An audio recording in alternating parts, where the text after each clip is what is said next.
Thanks for joining us from the Ohio AgNet Voice You Know with the News You Trust studio, sponsored by Grain Equipment Company, where innovation meets execution. I'm Dale Minyo. Joining me at Farm Credit Mid-America at the office in Southwest Ohio. It was a 2-hour drive over. And of course, we're powered by soy biodiesel. Joining me is Kristen Ward in Eaton, Ohio, Regional Vice President of Crop Insurance.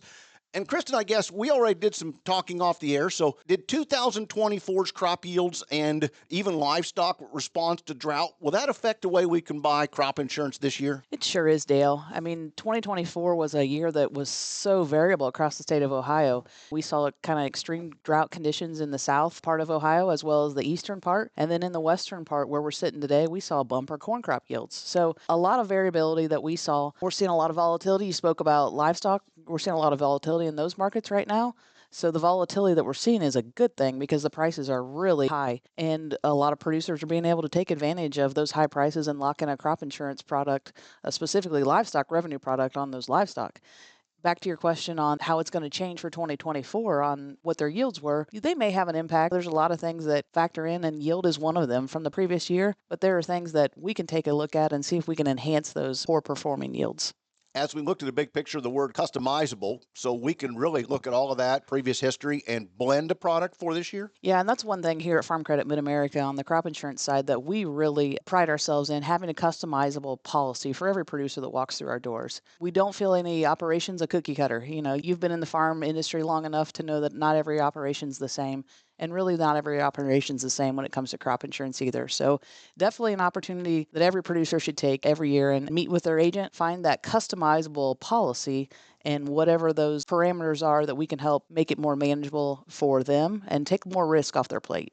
I've been visiting with Regional Vice President Crop Insurance in the Eaton market, Kristen Ward at Farm Credit Mid-America, helping producers understand their risk and how to make it survivable for another year. Today's weather brought to you by Seed Consultants. Simply better performance online at seedconsultants.com. Here's the forecast. Got a decent finish to the work week here today. I'm Chief Meteorologist Ryan Martin. Let's take a look at that Ohio forecast update. Quick look here. Good sunshine for the balance of your Friday.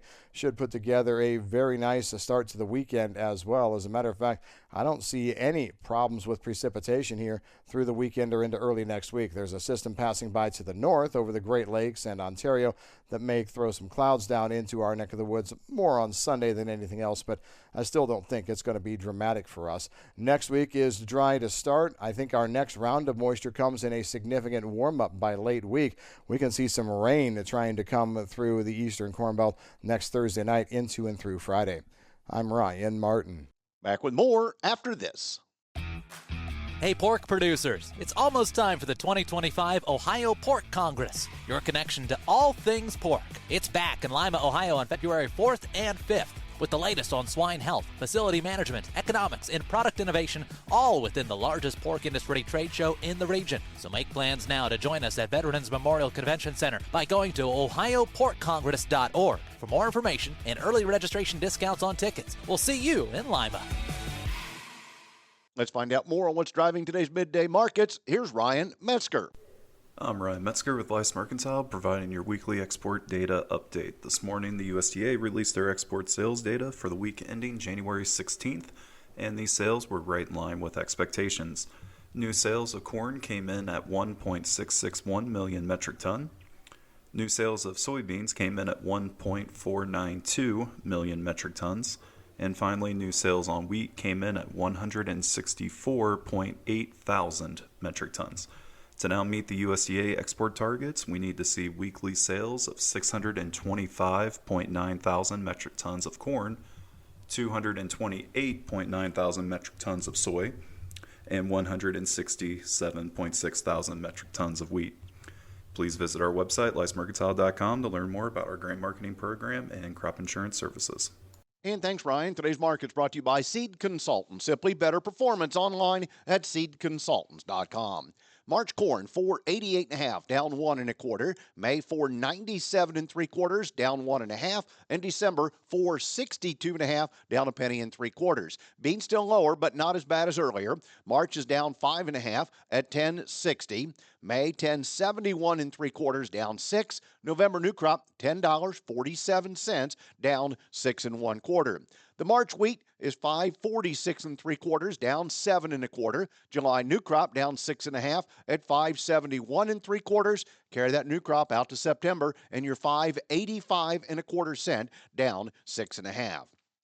February cattle, $203.85, up $2.75. April is $203, up $2.27. And June, $197.97, up $2.22. February lean hogs up 20 cents, trading at 82.32. The April is up 17 at 87.37. And May lean hogs up 27 cents at 92.27. March feeder cattle, $275.27, up $1.20. April feeder cattle, $274.22, up $1.77. Thanks for joining us. Have a great day, everyone. I'm Dale Minyo. This is the Ohio AgNet.